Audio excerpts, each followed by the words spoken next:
प्रिय दोस्तों, आज अध्यात्म से जुड़ करके सुखदेव मुनि की कथा आपके सामने प्रस्तुत करने जा रहा हूँ, जिसको आप सुनिएगा। सुखदेव मुनि महाभारत काल के मुनि थे। वेद व्यास जी के पुत्र थे। वो बचपन में ही ज्ञान की प्राप्ति कर चुके थे। वन माता के गर्भ से निकलने के बाद वो वन को चले गए।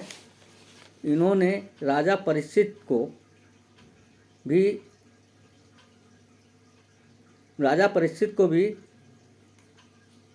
भगवत चर्चा हरि चर्चा से अवगत कराया और उनको मोक्ष का रास्ता दिखाया।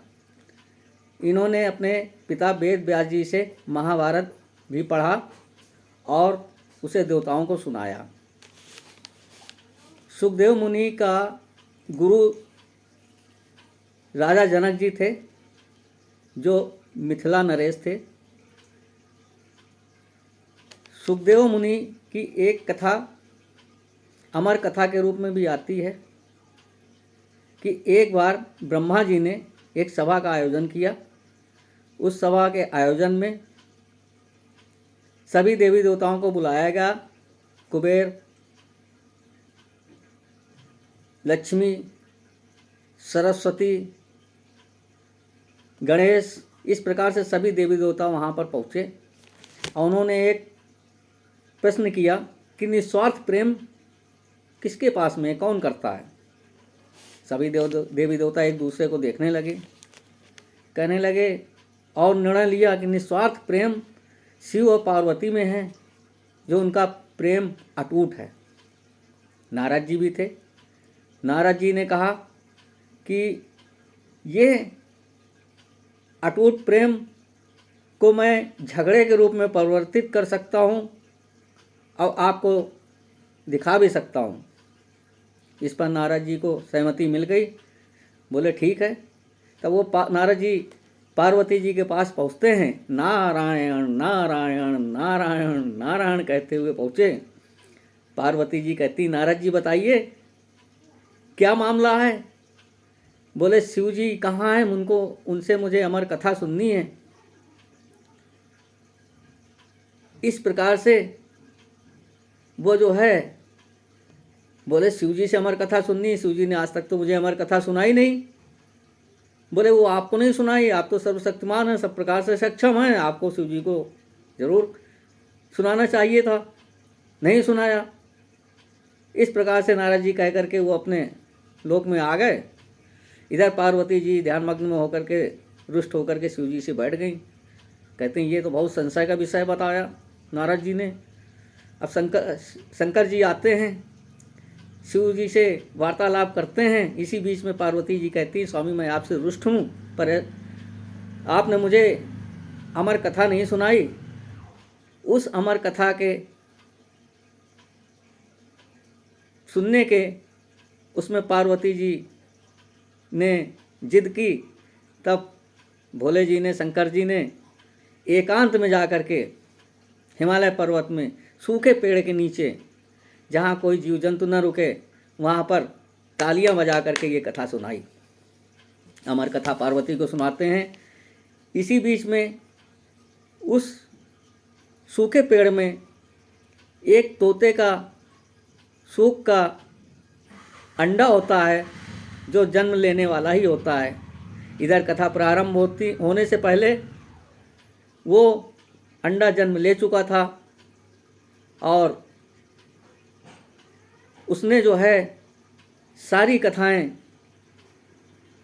अमर कथा जो पार्वती जी को शिव जी सुनाने वाले थे, उसने सुनी और हुंकार हूँ करता रहा।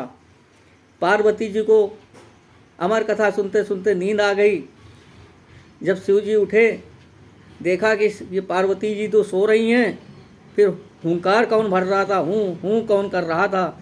इसलिए वो क्रोधित होकर के सूक को मारने के लिए दौड़े। तो वेद व्यास जी के आश्रम में पहुंच करके माता आरुणी, उनकी पत्नी थी वेद व्यास जी की, और वो उनके मुखार बिंदु से वो गर्भ में प्रवेश कर जाते हैं, सूक्ष्म रूप धारण करके गर्भ में प्रवेश कर गए। शिव जी कहते हैं निकलेंगे तो मैं मार दूंगा।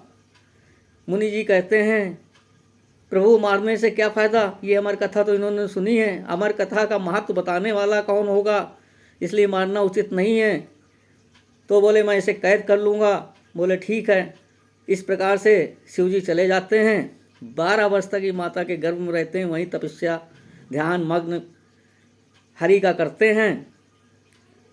अब 12 वर्ष जब होने को होते हैं तो यहाँ व्याकुलता हो जाती है। सभी ब्रह्मा विष्णु महेश सभी सोचते हैं कि ये तो बच्चा 12 वर्ष तक माँ के गर्भ में रह जाता है,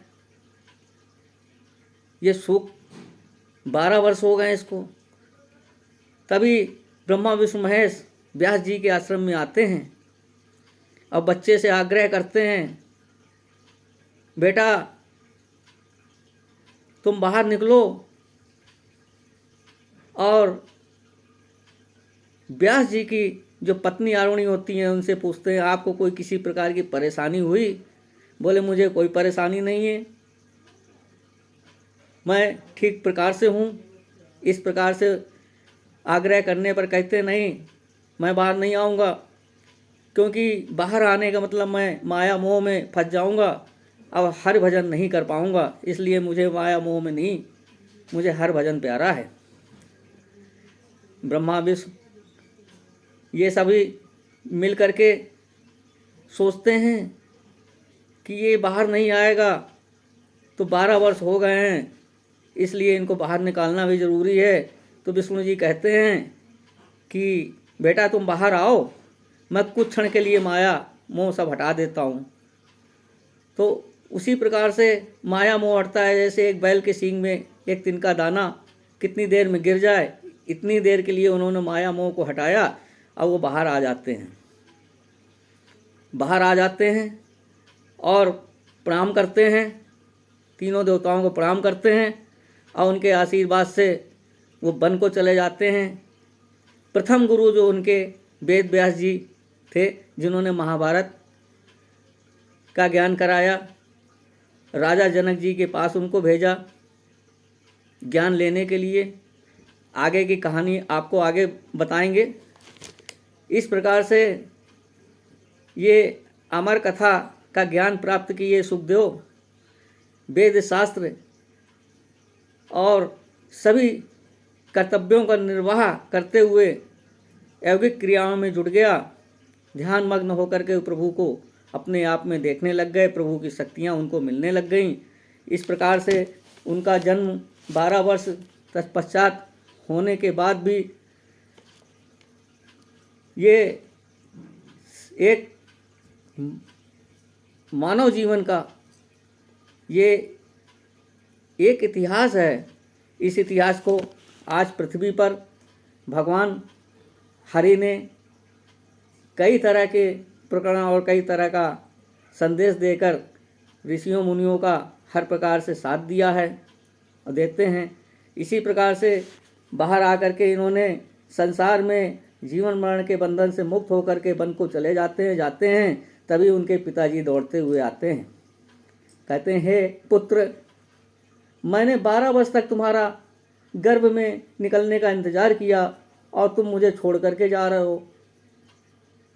तो सुखदेव जी कहते हैं हे पिताश्री, ये आना जाना जन्म मरण ये 84 लाख योनियों में है। कितनी बार मैं आपका पुत्र बना, कितनी बार आप मेरे पुत्र बने, कितनी बार मैं पिता बना, कितनी बार आप पिता बने। इसलिए आप माया मोह को छोड़कर हर भजन में ध्यान लगाइए, योग करिए, ध्यान करिए और भागवत चर्चा सुनिए, भागवत कथा सुनिए, जिससे आपका भी कल्याण होगा। अब मुझे भी अपने हर भजन में लगने दीजिए। वो वन को चले जाते हैं, कल्याण होते हैं। प्रिय दोस्तों, दूसरा भाग के लिए आप हमारे लिए कमेंट्स करें, मैं दूसरा भाग भी आपके सामने लाऊंगा और इस प्रकार की रोचक जानकारियाँ आप सबके सामने पेश करता रहूँगा।